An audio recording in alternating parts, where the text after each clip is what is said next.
Queridos irmãos, nós iniciamos a nossa jornada semana passada lendo esse texto, pregando sobre a vida na igreja local, olhando para essa missão a qual Paulo designou Timóteo para que ele pusesse, colocasse ordem na casa, por assim dizer, na igreja que estava em Éfeso.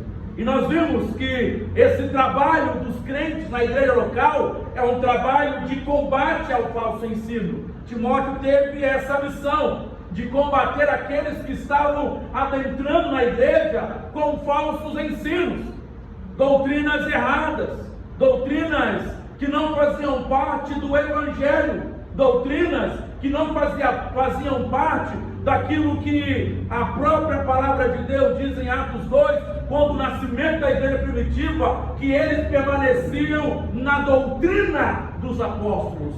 Estavam entrando outras doutrinas no meio da igreja. Então Timóteo, ele teve a missão de batalhar, de lutar contra essas falsas doutrinas. A missão e a doutrina também, o nosso irmão Timóteo, ele teve que ser uma fiel testemunha do evangelho. Assim como o apóstolo Paulo testemunhou da sua vida o que ele era antes do evangelho e o que ele se tornou depois que o evangelho de Cristo o alcançou. Alguém que evidenciasse, ou alguém que evidenciou o evangelho de Cristo na vida. Ele mostrou que nós precisamos também testemunhar do que Cristo fez na nossa vida, o que ele fez na minha e na sua vida. O texto dos versos 18 até o verso de número 20 fala desse bom combate, ou seja, o combatendo o bom combate da fé, que é o que eu quero nessa noite frisar com vocês. Olhar para os versos finais do capítulo 1, dos versos 18 a 20, e mostrar como que eu e você devemos combater o bom combate da fé. Esse texto, ele fala sobre a defesa da sã doutrina e a importância de manter a fé e a boa consciência. Precisamos defender a sã doutrina, precisamos, em nome de Jesus, manter a fé e ter uma boa consciência diante de Deus.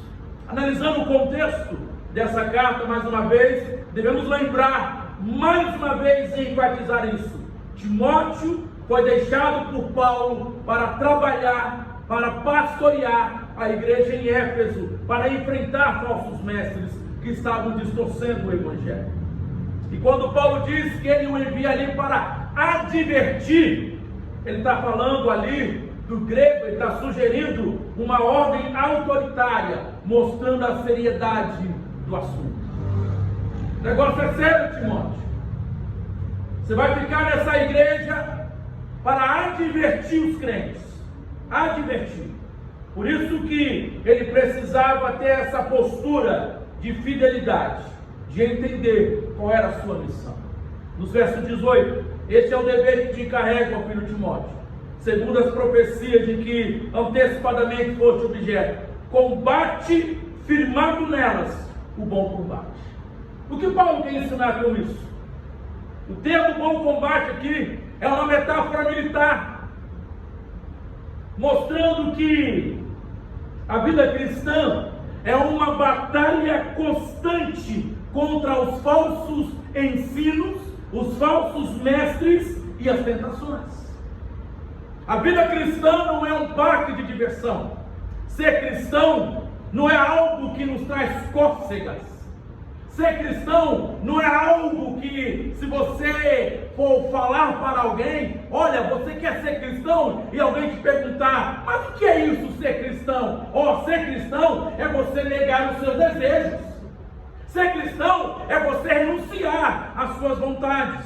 Ser cristão é você dizer não para os seus prazeres. Ser cristão é você amar o seu próximo como você mesmo. Ser cristão é você perdoar os seus inimigos. Ser cristão é você dar a outra face quando alguém lhe bate numa face. Ser cristão é você ser misericordioso com quem lhe faz mal. Ser cristão é você batalhar para ter paz com todos os homens. Isso é ser cristão. A pessoa vai, não quer isso não. Quer isso não. Eu quero ser livre. Eu quero fazer o que eu quero. Se alguém me faz mal, eu quero revidar. Se alguém pisa nos meus pés, eu quero revidar. Só que isso não é ser cristão. Por isso, o caminhar cristão, a caminhada minha e a tua caminhada como cristãos é de combate, irmãos. É soldados em missão. Somos soldados em uma missão. Você é chamado para batalhar. Imagine um soldado que recebe ordens claras para proteger a sua base estratégica ali. Ele não pode se distrair com conversas. Ele não pode se distrair com conversas irrelevantes, com falsas informações.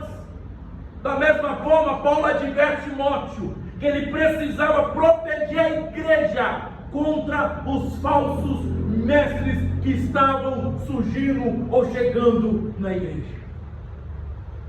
Proteger a igreja é a nossa missão, proteger a noiva de Cristo. Imagina um policial que precisa manter a integridade diante de pressões internas da corrupção, de corrupção dentro da corporação. Ele precisa ser fiel, ele precisa ser honesto, ele precisa ser justo. Como igreja, nós precisamos ser fiéis como igreja do Senhor, nesse tempo onde muitas igrejas têm surgido.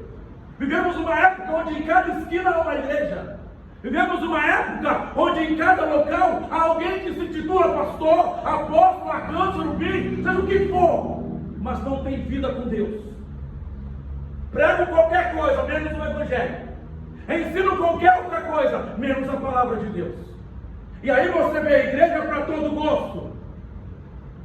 Você vê a igreja para quem quer viver e manter o adultério. Você vê a igreja para quem quer manter e viver uma vida promíscua. Você quer ver a igreja para quem quer ter uma vida libertina no homossexualismo. Você vai ter igrejas para todo gosto. Para quem quer ser mentiroso. Para quem gosta de passar um nome sujo, cheque sem fundo. Se é que existe cheque hoje em dia. Mas a gente vê a igreja para todo gosto. Mas quando você fala de igrejas sérias, que pregam o Evangelho, que mantém a doutrina, que mantém a fidelidade na palavra de Deus, são igrejas que precisam batalhar contra esse sistema religioso que ferozmente tenta adentrar nos nossos meios. Por isso, nós somos como soldados em uma missão. Precisamos saber que eu e você, nós batalhamos para mantermos a boa doutrina. Em nome de Jesus, você precisa batalhar.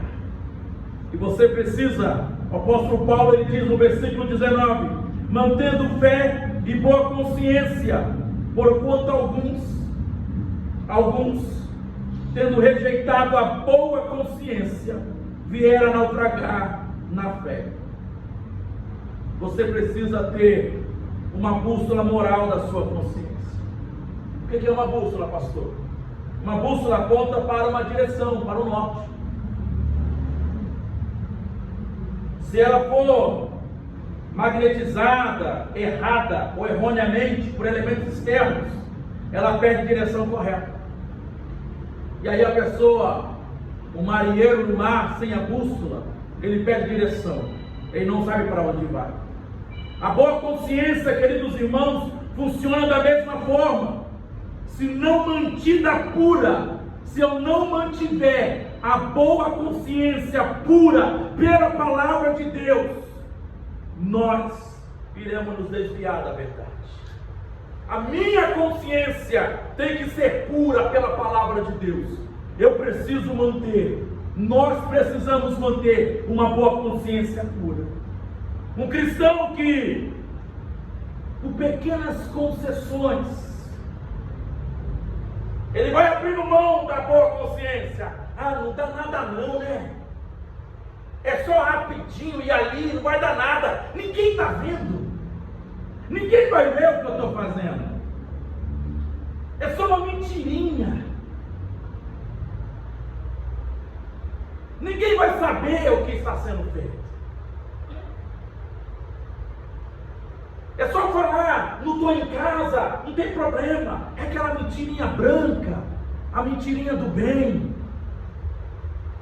É mentira. A pessoa que é acostumada com a mentira, ela não consegue mais falar a verdade. Ela se torna um mentiroso mais. Por isso que eu não posso abrir pequenas concessões. Então, um cristão que abre pequenas concessões, ele começa a se afastar da verdade, da palavra de Deus, até comprometer completamente a sua fé. Uma igreja que abre mão dos princípios bíblicos de um casamento puro. O que é o casamento puro, pastor? É quando a moça casa virgem. É quando o moço casa virgem. É quando eles não caem na ideia de muitos aí fora fazendo um test drive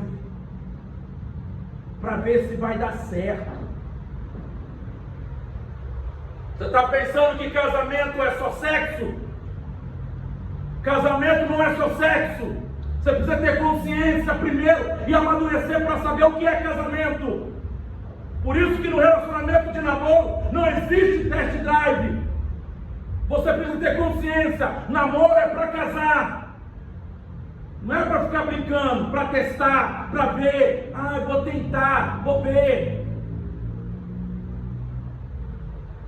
E infelizmente, queridos irmãos, vivemos uma realidade hoje, infelizmente, onde muitas concessões estão sendo permitidas em muitos celeiros evangélicos. Não apenas relacionais, mas comportamentais também. Comportamentos errados sendo permitidos. Lembro-me de um testemunho que o reverendo Hernandes deu em seu sermão, falando sobre os casamentos atuais, as festas de casamento dos crentes. As festas dos casamentos hoje, dos crentes, e alguns, regadas às bebidas,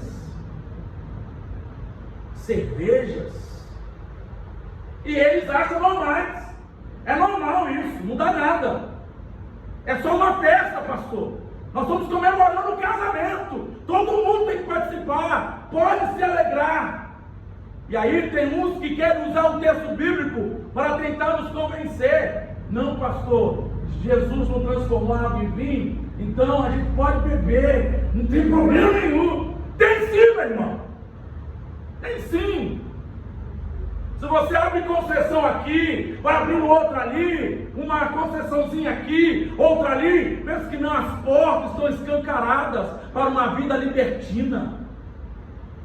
Você se torna um alcoólatra e nem percebe. Cuidado! Postura, crente. Postura, meu irmão. As festas de crente tem que ser festa de crente. Festa de aniversário de criança tem que cantar música de criança. Não, as festas das crianças cristãs hoje toca baile funk, músicas que manda levantar o bumbum, empinar para cá, rebola para lá, rebola para o outro lado, e os pais aplaudem, acham bonito. Vamos rever o conceito do que é ser cristão, irmãos. O que é ser cristão? Não, pastor, é a moda gospel. Só que moda gospel não entra no céu. Sem santidade, diz a palavra de Deus, ninguém verá o Senhor. Tem que ser diferente, irmão. Nós temos que prezar por uma boa consciência, conforme diz a palavra de Deus, para não naufragarmos na fé. E Timóteo tinha esse dever, mantendo fé e boa consciência, porque alguns, tendo rejeitado a boa consciência, alguns que abriram concessões demais, precisamos ter esse cuidado, para não comprometer completamente a nossa fé. Deixa eu me falar um pouco mais para você entender o que eu estou dizendo. Talvez ainda não me fiz entendido, Nós vivemos um contexto evangélico hoje, e pasme que eu vou te dizer. Há igrejas onde em alguns encontros de casais acontece de fato a troca de casais. E os crentes acham isso extremamente normal. É normal, pastor. A pergunta que eu faço para a geração dos crentes hoje: que Bíblia eles estão lendo? Qual é o texto da palavra de Deus que eles estão lendo?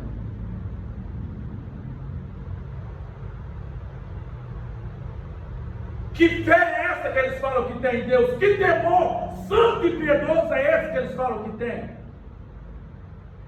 Por isso nós precisamos, em nome de Jesus, como igreja do Senhor, manter a nossa fé e uma boa consciência, ter paz com Deus, não abrir concessões.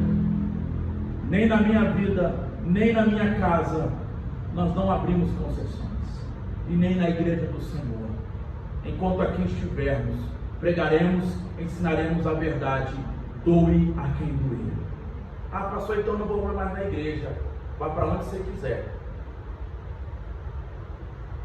Não posso falar certas coisas, estão gravando, que pensa. Mas vai para onde você quiser.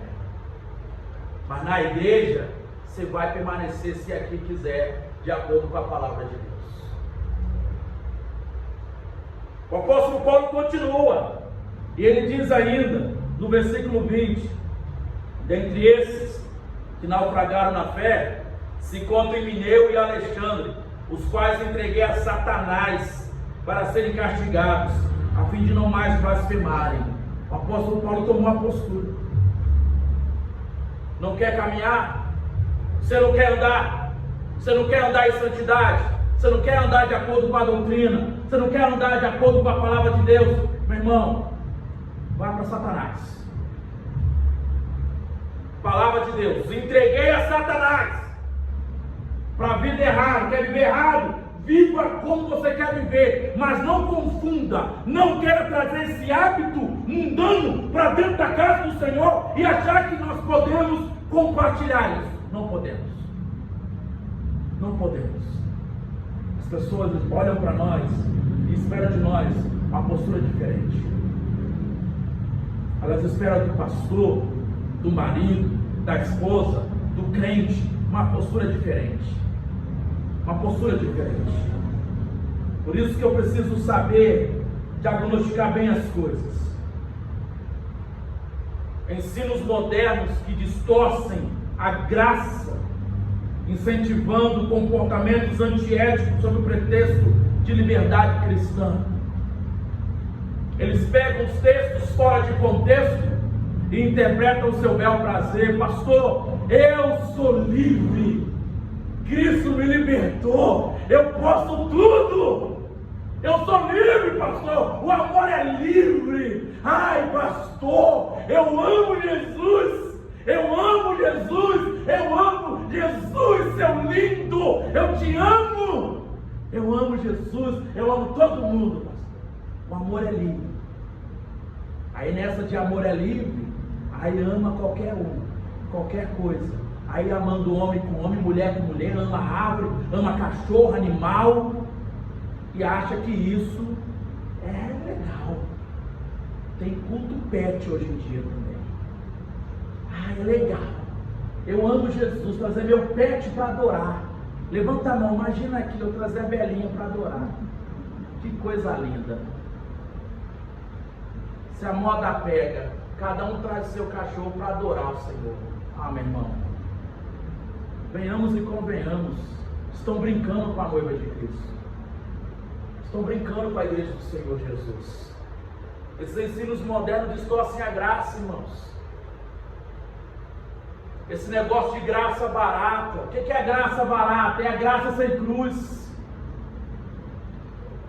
É a graça onde você não tem que carregar a cruz, não tem que pagar o preço. É a graça de você não tem que mais renunciar os seus desejos e prazeres para andar com Jesus.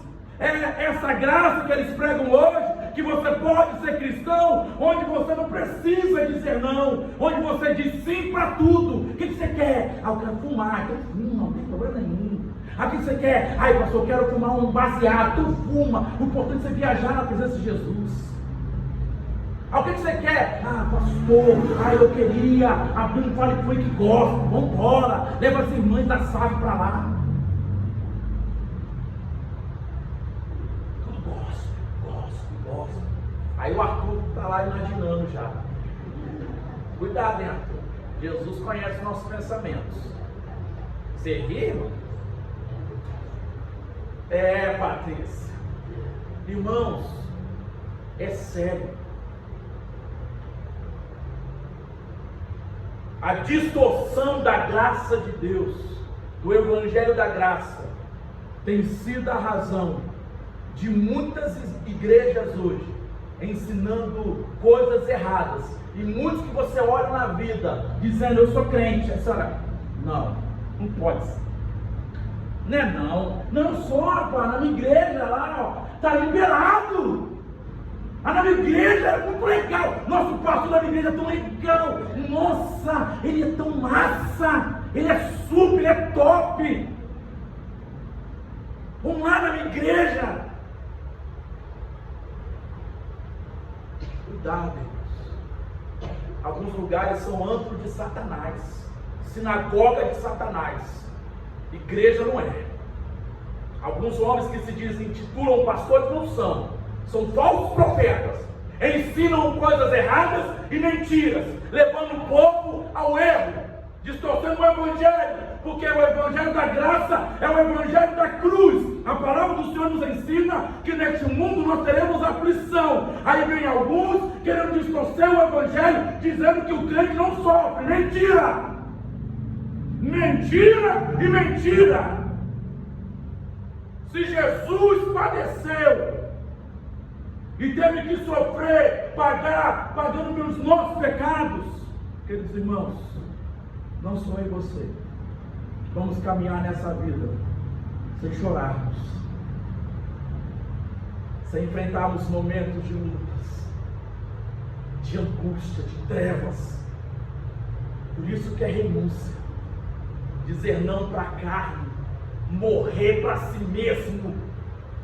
O apóstolo Paulo diz: crucificar a carne na cruz de Cristo todos os dias,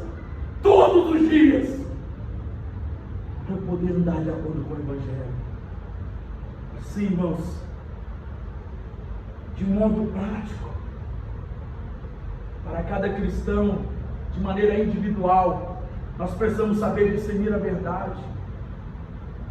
Você e eu precisamos saber discernir a verdade da palavra de Deus. Em um mundo cheio de informações, opiniões que vivemos, como é que você distingue a verdade bíblica desses mitos modernos que estão surgindo hoje em dia?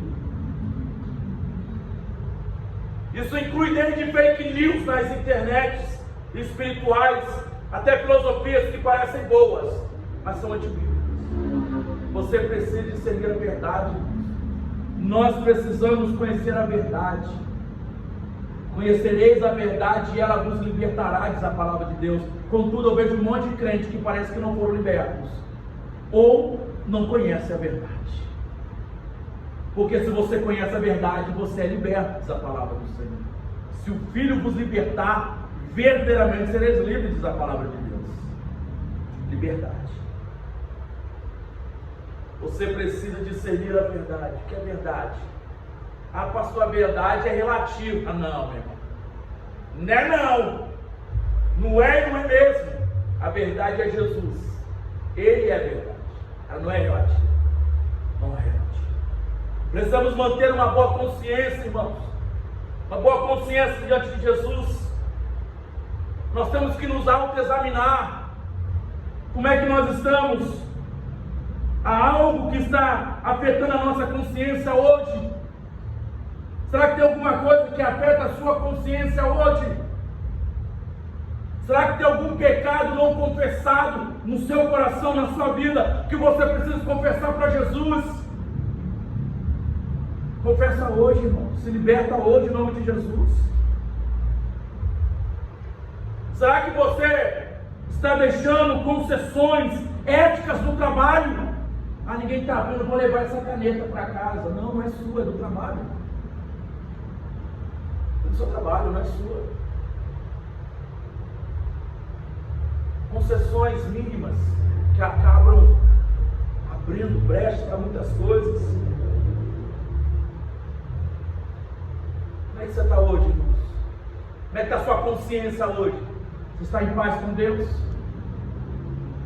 Será que quando você dobra o joelho você tem paz para falar com Deus? Será que quando você deita na cama, fecha os olhos, você dorme em paz? Ou será que tem algo que você precisa confessar? Será que tem alguma coisa que você precisa confessar, marido? Você, esposa, você, pai, você, mãe, você, jovem, você, adolescente, você, criança. Confessa hoje para Jesus. Precisamos lutar o bom combate da fé, irmãos. Será que nós estamos lutando? Será que na escola, lá na sua escola, criança, adolescente, lá na faculdade, você que faz faculdade, lá no seu trabalho, meu irmão, será que você tem uma postura de soldado que está lutando pela fé evangélica? Ou quando alguém conta piadas sujas, você também dá gargalhada e acha legal? Ou será que você é aquele que compartilha esse tipo de coisa? Que acha bonito? Que acha legal, engraçado? Piada de adultério? Piadas homofóbicas? Você acha bonito isso? Você é crente, postura de crente. A diferença se faz na postura, irmãos. Não é roupa, não. Não adianta você estar de saião, mas com o coração imundo. É a sua postura ética. Aonde você estiver, na escola, se comportar bem, ser um bom aluno, sem colar na hora da prova, sem fazer falcatruas no trabalho. Isso é ético. Examine a si mesmo. Lute, irmãos. A fé cristã deve ser defendida. Cada dia e cada vez mais eu percebo isso. Precisamos defender a fé cristã. Nesse mundo que vivemos, onde as pessoas nos confrontam, zombam de nós. Zombam de nós. Vão zombar de você, esposa. Como é que você tolera isso? Se fosse eu, já tinha largado há muito tempo esse traque. Como é que você tolera isso? Como é que você tolera essa mulher? Irmãos, a gente ouve de tudo neste mundo. Mas você é um homem de Deus, você é mulher de Deus. Não é tolerar. Não é tolerar. É postura de crente. Eu fiz um compromisso. Casamento é compromisso. É compromisso. A gente vai aprender isso no curso de discipular de casais. Isso é só uma prévia. Para a nossa igreja, de maneira coletiva, como igreja devemos, em nome de Jesus, proteger a doutrina de Cristo neste lugar. Nós temos que proteger a doutrina do Senhor Jesus. Isso inclui o ensino regular da palavra. Por isso que nós somos uma igreja que estuda a Bíblia e que ensina a Bíblia. Discipulado individual, discipulado em grupo, discipulado para casais. Nós investimos no estudo da palavra de Deus, preservando a boa doutrina para a glória de Deus. Como igreja, devemos desenvolver uma cultura de amor, mas de verdade, irmãos. O que é isso, pastor? Quando a gente corrige erros na igreja, não podemos fazer com arrogância. Ninguém é mais santo do que eu não sou mais santo do que nenhum de vocês, irmãos. Eu tenho uma missão como pastor de pregar o evangelho e pregar a verdade, mas eu não sou mais santo que nenhum de vocês. Portanto, quando eu falo com alguns, quando eu corrijo é com amor, é porque eu quero que você ande bem, na presença de Deus. Eu quero que você tenha paz com Deus. Como igreja, nós devemos cultivar esse ambiente onde a correção é recebida como um ato de cuidado. Quem ama, cuida, e o cuidado passa por correção. É por isso que nós corrigimos filhos. Da mesma forma, a igreja, nós corrigimos pregando o Evangelho com amor. Com amor. Como igreja, nós precisamos apoiar os nossos líderes, irmãos.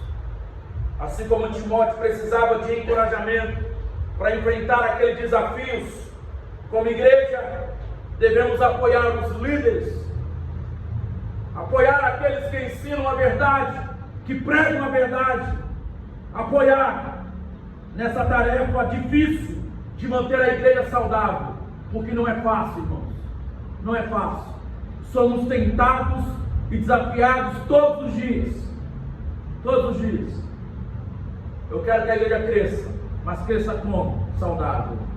Então não vou abrir mão da verdade, não abriremos mão da verdade. Eu quero concluir dizendo o seguinte, queridos irmãos: o bom combate da fé, ele é travado com amor, há uma boa consciência e uma fé inabalável. Por isso eu quero desafiar você essa semana a refletir na sua vida. Há áreas da minha vida ou da sua vida onde você precisa restaurar a boa consciência.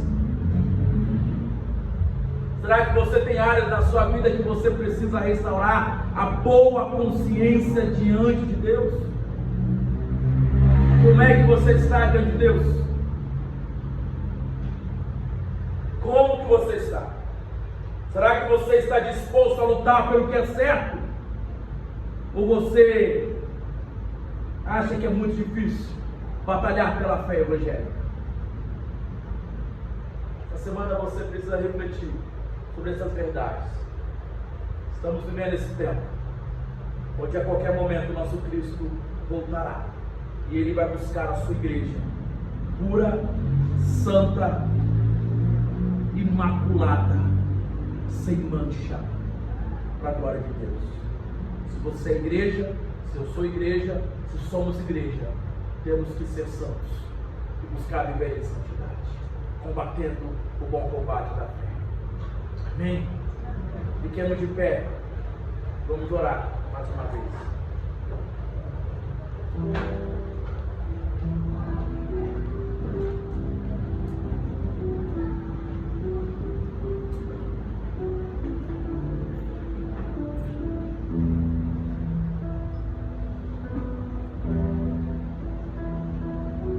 Como é que você está hoje? Mas uma coisa eu sei: a palavra de Deus pode mudar a sua vida. Uma boa doutrina, uma postura correta, uma fé correta pode conduzir você a uma vida saudável espiritualmente. Então nessa noite eu quero desafiar você a fazer a sua oração individual, olhando para essa mensagem, esse desafio que nós temos de termos uma boa consciência diante de Deus. Como é que está a sua consciência diante de Deus? Você está em paz? Ou será que tem alguma coisa que te perturba, que você precisa renunciar, que você precisa dizer não, que você precisa confessar? Faça isso agora. Peça força para Deus para você dizer não, para você renunciar ao pecado, aquilo que te afasta, aquilo que te conduz ao erro. Se coloque agora diante de Deus em oração, em nome de Jesus. Ó Deus, nessa noite, Pai, nós mais uma vez nos voltamos para o Senhor em oração, gratos porque o Senhor é fiel à sua palavra, gratos porque a tua palavra é verdadeira, porque a tua palavra é poderosa, porque a tua palavra, Pai, liberta, a tua palavra transforma.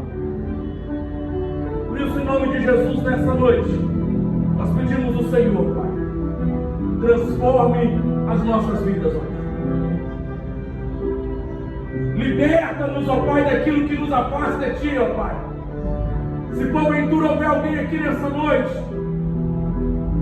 que está com a sua consciência pesada por algo que fez, por um pecado que não confessou, que tem sofrido, ó Pai, afrontas do inimigo, que nessa noite ela possa se confessar e receber o perdão dos céus, ó Pai. Receber o perdão dos céus, porque Jesus nos perdoa, Deus nos perdoa. Que nessa noite o Senhor venha restaurar relacionamentos, ó Pai. Se porventura houver algum irmão, alguma irmã, alguma pessoa que está batalhando pela fé, mas está sendo difícil lá na escola, talvez essa criança, esse adolescente está lutando lá na escola para se manter firme, para se manter puro. Que o Senhor dê força para essa criança, que o Senhor fortaleça esse adolescente, fortaleça esse jovem, fortaleça esse irmão na faculdade, Pai. Fortaleça esse irmão no trabalho, fortaleça essa irmã no trabalho, diante das pressões, diante, ó Pai amado, das brincadeiras mundanas. Que o Senhor nos dê força para mantermos a postura correta, para mantermos, ó Pai, o padrão da sã doutrina e não abrirmos concessões. Que esses irmãos que aqui estão, ó Pai, que mantêm relacionamentos, possam ter relacionamentos santos, puros. Que o Senhor possa trazer santidade no namoro, santidade nos relacionamentos. Traga santidade na vida desse jovem, dessa jovem. Santifica, Pai, a vida desse marido, dessa esposa. Olhe para a nossa igreja nessa noite, Senhor, para os desafios que temos, as pressões que enfrentamos como igreja. Que o Senhor nos fortaleça, Pai. Que o Senhor nos fortaleça para mantermos fiéis. Nos manter fiéis ao Senhor, Deus. Não nos deixes afastar da sã doutrina. Que o Senhor nos ajude, Pai, como igreja, a mantermos a sã doutrina nos ensinos da nossa igreja, na pregação desta igreja. Que sejamos uma igreja bíblica, que sejamos uma igreja que prega o evangelho genuíno de Cristo, que prega uma graça transformadora, da qual nós precisamos dizer não, renunciar ao pecado e tomar a cruz e seguir a Jesus. Nos ajude nisso, Pai. Em nome de Jesus, fortalece-nos, ó Pai, para mantermos uma boa consciência diante do Senhor. Em nome de Jesus, que toda a honra, que toda a glória seja dada a Ti somente, Pai. Fortalece-nos nessa semana, no nosso trabalho, no nosso dia a dia, com os nossos vizinhos. Fortalece-nos nessa semana, quando estivermos sozinhos em casa, a nossa família, com os nossos amigos. Fortalece-nos, ó Pai, para mantermos firmes e combater o bom combate da fé, para a glória do Senhor. Em nome de Jesus que oramos. Amém, Jesus. Amém. Receba a bênção do Senhor nessa noite, amada igreja. Que o amor de Deus, o nosso Pai, e a graça salvadora do nosso Senhor Jesus Cristo, e que o conforto do Espírito Santo de Deus seja com toda a igreja reunida como para todo sempre. Amém, Jesus.